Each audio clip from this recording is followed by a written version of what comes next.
တရားဥပဒေစိုးမိုးရေးရဲ့အရေးကြီးဆုံးရလဒ်တစ်ခုကပါလို့ဆိုလူတွေရဲ့စိတ်လုံခြုံမှုပဲ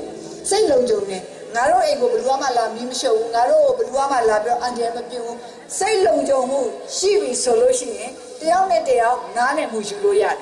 စိတ်လုံခြုံမှုမရှိတဲ့လူတွေတယောက်နဲ့တယောက်နားလည်မှုယူပါဆိုတော့ပြောလို့မရဘူးအဲ့ဒါတော့မဖြစ်နိုင်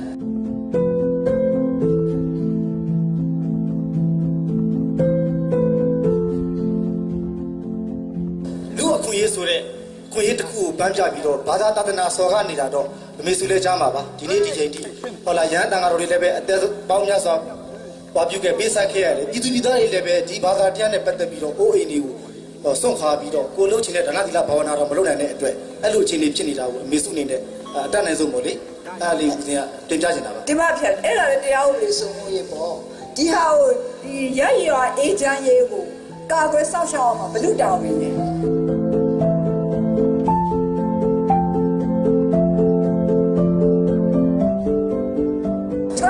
ပုံချိန်ကဥပဒေဟာတကယ်တော့စစ်မှန်တဲ့ဒီမိုကရေစီနဲ့မကိုက်ညီတဲ့ဥပဒေပဲဖြစ်တယ်။ဒါကျွန်မရှင်းရှင်းလင်းလင်းပြောပါမယ်။တချို့ကပြောတယ်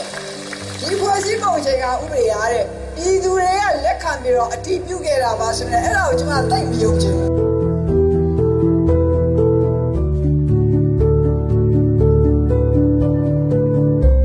။ဖွဲ့စည်းပုံချိန်ကဥပဒေနဲ့ပတ်သက်လို့လည်းတင်ဒန်းတစ်ခုပြုလုပ်ခဲ့တယ်။အဲ့ဒီတင်ဒန်းမှာလာပြီးတော့စကားပြောတဲ့အမေရိကန်ပြည်ထောင်စုကနာမည်ကြီးတက္ကသိုလ်ကဆရာမတယောက်ကဘယ်လိုပြောသွားလဲဆိုတော့သူ့ရဲ့တကဘာလုံးကဖွဲ့စည်းပုံအခြေခံဥပဒေတွေကိုလေ့လာခဲ့ပြီးပြီတဲ့ဒီနိုင်ငံကဥပဒေတော့ပြင်ရခက်တဲ့ဥပဒေတစ်ခါမှမတွေ့ဘူး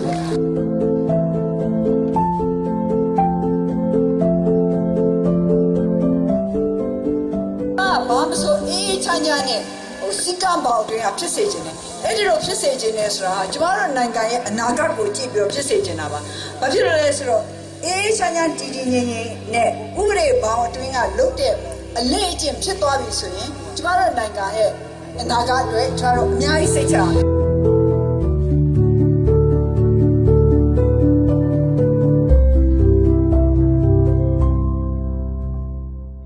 ကျမတို့ရဲ့ပြည်သူများဟာကိုယ်စွမ်းရှိရမယ်ဉာဏ်စွမ်းရှိရမယ်ဒီနှစ်ခုသိအရေးကြီးတယ်ဒါပေမဲ့ဒီလက်ပို့ပြီးတော့အရေးကြီးတဲ့စွမ်းအားဘာများလဲဆိုတော့သိကြလား